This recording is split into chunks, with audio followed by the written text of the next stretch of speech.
Je crois que si on est perdu avec nous-mêmes, c'est qu'on prend pas le temps de se parler. On psychiatrise le fait de se parler à soi-même. Quelqu'un qui va se parler à soi-même ou qu'on croise dans la rue, on se dit cette personne est bizarre. Il y a des personnes qui ont même pas de petite voix dans leur tête, qui ont pas, je vais mettre cette vidéo en barre d'infos, qui ont pas la voix de la pensée, qui ne pensent pas au final. Donc c'est plus facile de parler à voix haute, ça crée une discussion et ça leur permet à ces personnes-là de s'organiser. Comme tu peux le faire à l'écrit, mais te parler à toi-même, ça aide. On regarde mal quelqu'un qui se parle. Alors que on est constamment en train de se parler, mais dans notre tête, constamment on a des réflexions, on pense à ce qu'on doit faire, à ce qu'on va faire, à ce qu'on n'a pas fait, etc. Et ça nous embrouille. Et souvent on s'engueule dans notre tête où on est juste frustré, triste, malheureux. Ou très joyeux. Mais restons sur ce triste, malheureux, frustré. La frustration, elle est dans notre ventre, elle est dans notre gorge, elle est dans notre cerveau, elle tourne, elle tourne. Elle aurait peut-être besoin de dire des mots. Et parfois, elle les dit sur les autres ou sur soi-même. D'un coup, tu vas crier « Putain, tu me fais chier !» Il faudrait peut-être continuer la conversation et se parler à soi. Avec toutes les facettes de nous-mêmes. La personne qui est frustrée en nous, la personne qui a des envies en nous, la personne qui sait pas quoi faire et qui se demande « Merde, c'est le bordel dans ma tête !» Se parler à soi, ça permet de faire un tour sur soi-même. C'est une immense libération. Dès que tu essayes, tu te rends compte que tu arrives à des solutions. Et pourquoi ne pas se parler à soi-même? On a le langage. Et le langage, on dirait que c'est devenu le langage qui est censé libérer, qui est censé être le Graal de l'homme, qui est censé faire qu'on puisse communiquer tout simplement, dire nos besoins. Et bien souvent, on bloque nos besoins, on ne les dit pas. Et on n'a même pas conscience de tout le processus de cette colère qui monte en nous. Alors que si on se parle à soi-même, imaginons une discussion avec nous-mêmes. Je me sens vraiment pas bien là, je suis en colère. Très facile au final de mettre les mots dessus. Quand tu ressens l'émotion, ça sort d'un coup, ça a besoin de sortir, mais on le fait pas. Alors tu te le dis à toi-même, putain, je me sens en colère. T'as une partie de toi-même qui va dire, oh ta gueule. L'autre partie qui va dire, putain, mais je suis en colère. Et c'est là où ça paraît psychiatrie. C'est là où ça va l'air malsain. Alors qu'en fait, t'es en train de dire ce qui est. T'es pas en train de te cacher tes émotions. Parce qu'on dit, je devrais pas ressentir ça. Non, dis-les à voix haute. Le dire à voix haute, c'est assumer ses émotions. Qu'est-ce que j'avais écrit là? Se parler à soi-même, c'est se considérer comme un individu et non plus une machine qui sert un système sans jamais se demander pourquoi. Donc là, je parle même pas du problème du système, mais c'est juste, tout est tellement rapide dans notre vie, dans nos vies, qu'on se parle pas à soi. On a tout le temps des pensées de ce que je vais faire demain, ce que je dois faire. Ça défile dans notre cerveau, mais on s'y arrête pas. Alors que si on dit une pensée à voix haute, elle devient plus réelle, elle devient plus un truc auquel on peut s'accrocher. C'est ce qu'on fait quand on se plaint aux autres. On s'accroche à une pensée, mais on n'a pas de discussion avec nous-mêmes, la partie sagesse de nous-mêmes qui peut répondre. Mais moi j'ai la solution à ce problème. Parce qu'en fait le truc c'est que tout est en nous, et on le sait, on se le répète, oui je sais que tout est en moi. Mais est-ce qu'on prend le temps de vraiment voir ce qu'il y a en nous et d'avoir cette discussion pour trouver? Parce qu'on veut tout de suite. Mais on fait pas la discussion pour trouver ce qu'il y a en nous. Alors que c'est là, et on discute pas. Et en fait c'est tout prêt. C'est tout prêt. C'est juste se parler. Et quand on commence à faire ça, on voit qu'il y a vraiment plusieurs parties en nous. Il y a des parties douces, en fait, qui, quand on est en colère, vont direct nous dire « Hey, ça va. Franchement, ça va. » Et une autre partie qui va gueuler, souvent ton enfant frustré, c'est-à-dire en fait une partie de toi qui n'a pas été satisfait de certains besoins, certaines envies dans l'enfance, qui va dire « Putain, ça me fait chier. Oui, je suis énervée, je suis énervée, je suis énervée. » T'as le droit. C'est ce que tu ressens maintenant. Se parler à voix haute, ça permet de maintenir le fil d'une conversation, le fil de la conversation que tu n'as pas dans tes pensées qui sont linéaires et monotones et qui se répètent, se répètent, se répètent. À un moment, elles ont besoin que tu en chopes une et que tu la regardes et que tu lui parles. Ça permet de trouver des solutions de façon très très simple, sans Google. Peut-être que la partie sagesse de toi va te dire « Hey, il suffit de faire une recherche sur Google, tu vas trouver le truc. » Mais il faut que une partie de toi y pense avant. Écrire c'est bien, mais c'est moins fluide et c'est moins naturel. C'est quelque chose sur lequel on peut revenir, donc c'est quelque chose qu'on va mentaliser, quelque chose qu'on va juger au final. Alors que quand tu te parles, tu vas juger, mais tu vas juger dans l'instant, et c'est une phrase que tu vas donner en réponse à l'autre, partie de toi-même. Il faut le faire pour comprendre. Mais tu vas te répondre. Non, je suis pas d'accord. Et c'est ce qui se passe constamment dans nos pensées sans qu'on le dise à voix haute. Et entendre quelque chose, c'est comme quand tu répètes ta leçon pour l'apprendre, tu le comprends mieux quand tu le dis à voix haute. Tu te comprends mieux quand tu le dis à voix haute. Ça te rend plus... Ça te fait plus de matière pour toi-même. Ça te rend plus présent à toi-même. Ça te fait de toi un individu. Tu apprends à te connaître comme avec un inconnu. Parce qu'en fait, on se connaît pas si bien que ça. On croit qu'on se connaît, mais en fait, on a tellement à découvrir, notre inconscient, ce qu'on a oublié, ce dont on a besoin et qui défile, mais on s'y arrête pas. J'ai pas ça. J'ai pensé, j'ai eu cette envie, mais je l'ai pas. Ça fait chier. Bah, discute-en que ça te fait chier avec toi-même, et là, tu peux trouver plus facilement la solution. Je crois que si on est perdu avec nous-mêmes, c'est qu'on prend pas le temps de se parler. C'est tout con, tout logique. En fait, ça crée une bulle, mais c'est pas une bulle qui rejette les autres. En fait, c'est... Enfin, quand tu commences à te parler à toi-même, quand tu commences une discussion, ah bah tu rentres dans une bulle, dans un cercle de discussion avec toi-même.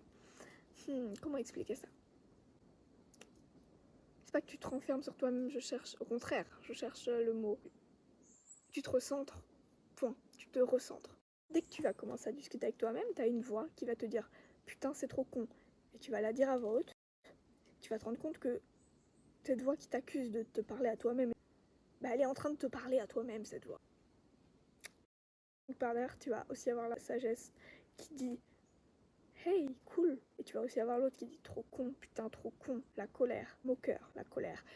Il y a tellement de parties de nous-mêmes, il y a tellement d'émotions, de palettes d'émotions qui existent et qui se déchaînent en nous parce qu'on les a appris de la société, d'autres gens. Il faudrait s'approprier l'empowerment, s'approprier ces parties de nous qui nous critiquent. Alors, t'es qui? T'es arrivé où? Comment? C'est là, ça te critique? Ça vient d'où? Pose la question. Si on n'arrive jamais à se poser dans la vie, si on est toujours dans l'attente de quelque chose, peut-être parce qu'on ne se demande pas nos besoins, nos envies comme ça, directement. Et que en discutant avec nous, ben on est tout le temps dans un truc d'ordre, en fait. Tout va bien. Et en discutant avec soi-même, ben c'est beaucoup plus fluide avec les autres après. Tu t'es mis au clair avec toi-même. Tu comprends mieux tes schémas de pensée, donc tu es plus compréhensif avec les autres en face. Tu es plus calme dans une discussion, tu comprends ce qui se passe chez l'autre, tu l'as vu chez toi. Tu te rends compte que c'est tout un charabia, tu vois ce charabia dans les autres, tu vois comme ils sont un peu perdus avec eux-mêmes, et t'es bienveillant. Tu comprends que en fait t'es pas tes pensées. Toutes ces parties de toi, bah, c'est pas toi. En fait t'es un petit peu l'observateur de tout ça. T'es une présence. Tu comprends comment ça fonctionne, tu comprends qu'en fait on s'identifie à ces choses quand on ne leur parle pas, quand on se pose pas avec ces choses-là, avec ces parties de nous. Parler à la caméra, c'est se parler à soi-même. Et en même temps, c'est dans l'attente des autres, des commentaires, de ce qui va arriver derrière, des likes, des vues.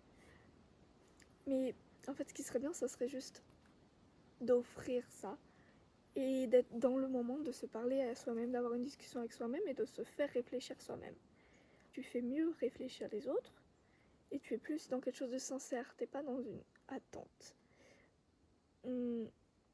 Est-ce qu'on dit qu'on se parle à soi-même? C'est stressant de parler à la caméra parce que t'as l'impression de parler tout seul. En étant dans l'attente et dans l'appréhension de ce que vont penser ceux qui vont voir alors qu'ils sont pas là. T'as personne encore. Cette vidéo, elle peut ne jamais être postée.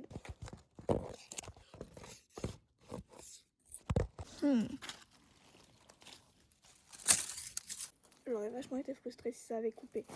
Comme quoi, en fait, on est dans l'attente de ce qui va être enregistré. Pas dans le présent.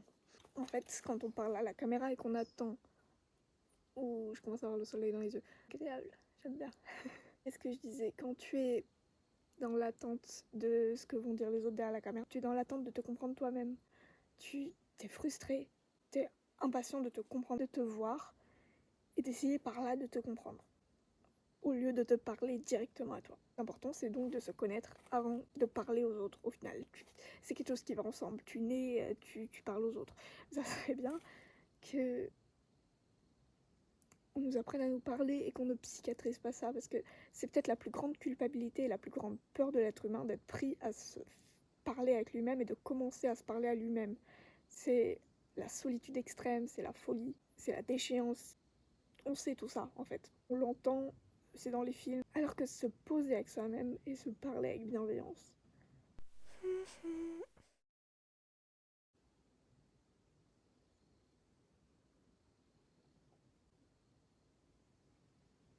On n'a jamais tout entendu de nous-mêmes et on change tellement constamment qu'on peut pas se saisir entièrement. Mais il y a des choses qui se sont construites en nous, certaines parties de nous, bah, c'est construit et en fait c'est accumulé sans qu'on regarde ce que ça a donné, sans qu'on écoute. Dans notre tête, ça défile. Ces pensées, on les reçoit. Ces pensées, on ne les crée pas. Les pensées qu'on reçoit automatiquement de certaines parties de nous, anciennes, des attentes dans le futur, de choses qui se sont passées dans le passé, on va penser que ça. Oui, on va penser que ça va nous retomber sur la gueule, comme cet arbre va me tomber sur la gueule. Et je sais plus où je voulais en venir juste avant. Que les sentiments dans cet arbre va me tomber sur la gueule. Que les sentiments qui s'expriment en votre ventre se libèrent en mots. Si on ne se connaît pas entièrement, si on n'arrive jamais à se connaître entièrement, on peut se connaître à chaque instant. Et comprendre au final qu'on n'est pas notre passé en parlant à notre passé.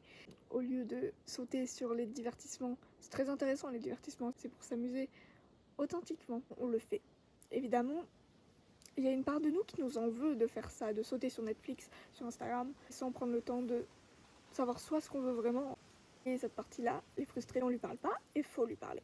Un moment pour commencer à se parler dans les moments où tu vas aller sur les réseaux, où tu veux perdre ta personnalité, où tu veux sortir de tes pensées, pas penser. Va dans tes pensées en te parlant. C'est le moment où tu poses ton téléphone, tu fais bon, on va pas faire de téléphone.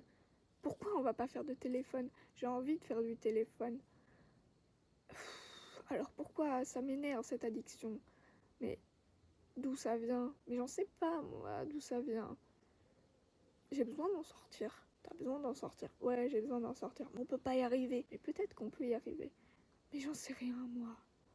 Et puis merde. Et puis c'est dans la gorge. Et puis ça a besoin de sortir. C'est vraiment des parties en soi qui se parlent. Et t'as l'air fou si quelqu'un te surprend et t'as peur qu'on te surprenne. Et c'est quoi fou? C'est négatif fou. C'est quoi fou? C'est pas productif fou. C'est dangereux fou.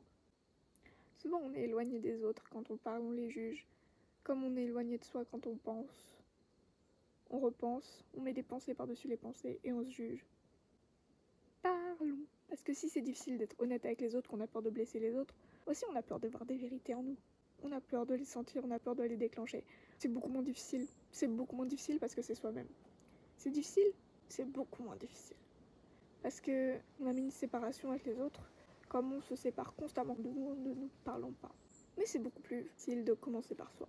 Trouver le calme et la compréhension entre les différentes voix X et E. Vraiment trouver la joie de parler à autrui en s'étant parlé à soi et en se sentant léger. Parce qu'à la fin de cette parler à soi-même, tu te sens léger. Même si tu t'es engueulé, parce que tu peux t'engueuler avec toi-même, tu peux t'engueuler à voix haute avec toi-même et non pas t'enfoncer au lieu de t'enfoncer dans tes pensées, tu le sors à l'oral. Après tu y repenseras, mais c'est comme après une discussion, t'as une nouvelle vision des choses. C'est comme après une discussion avec quelqu'un d'autre, une fois que tu l'as exprimé.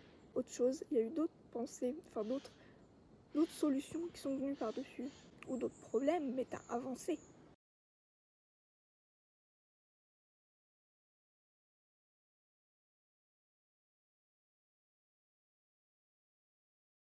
Et une fois que tu fais ça, c'est ce qui est aussi le shadow work, le travail de l'ombre.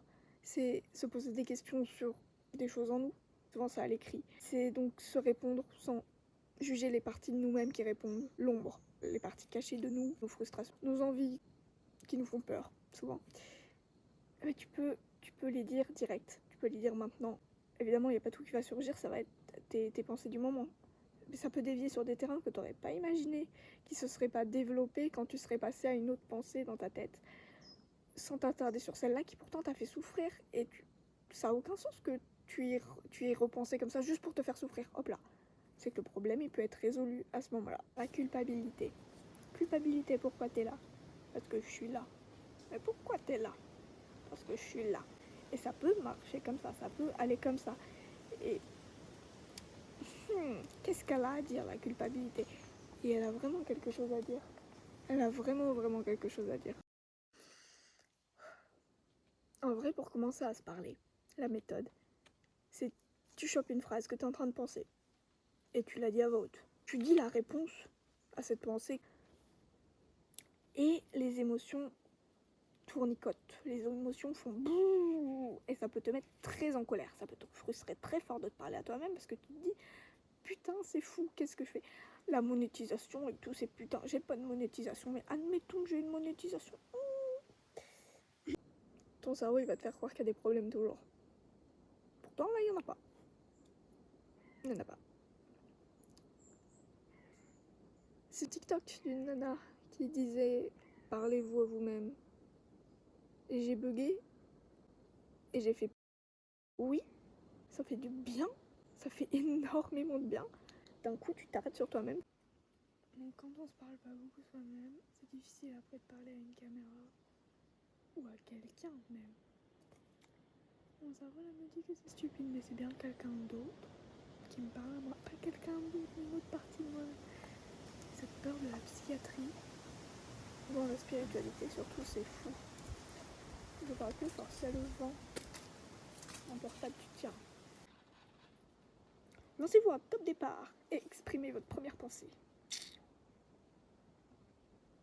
Quelque chose d'autre, quelqu'un, point d'interrogation, va réagir en vous. T'es sérieux? Ou cool, j'aimerais bien faire ça. Et après vient le t'es sérieux. Viens hier, je vais le montrer, il va se casser la gueule. Tadam, tadam, tadam. 28 minutes. Moi je me disais je vais faire une vidéo de 4 minutes. 4 minutes. C'était une cabane. Pas vraiment une cabane, juste une plateforme. J'ai fait un été sans écran. Et puis ça fait très bizarre de retrouver le téléphone. C'est super beau la qualité de cette caméra quand même. Ouais, t'as une partie de toi-même qui kiffe tout. C'est la partie enfant joyeux, il kiffe tout. Et t'as la partie relou de toi-même qui va dire à l'enfant ferme ta gueule, t'es ridicule. La partie colère qui va faire mais pourquoi tu me parles comme ça? C'est l'enfant, mais l'enfant frustré.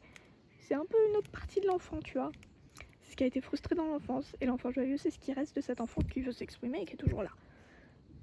Après, donc, t'as une voix de la sagesse qui va arriver une fois que toutes les voix se seront exprimées. Et on va s'arrêter à 30 minutes parce que le montage, ça va bien faire une vidéo de 20 minutes. Parle, toi à toi-même, maintenant. Qu'est-ce que tu as pensé de cette vidéo? Dis-le toi à toi-même.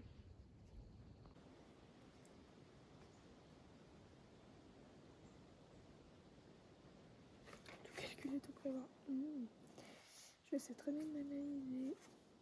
Mais en fait, quand j'écris, c'est plus distanciel que si je me parle directement. Si j'ai une discussion avec moi-même. Je peux relire après, mais j'aurai toujours du recul. C'est bien le recul, mais c'est pas une discussion dans l'instant. Et puis je peux juger, ou j'ai l'impression que c'est pas moi. Alors que si je me parle en même temps, c'est plusieurs facettes de moi qui se parlent. Mais c'est moi-même qui me parle.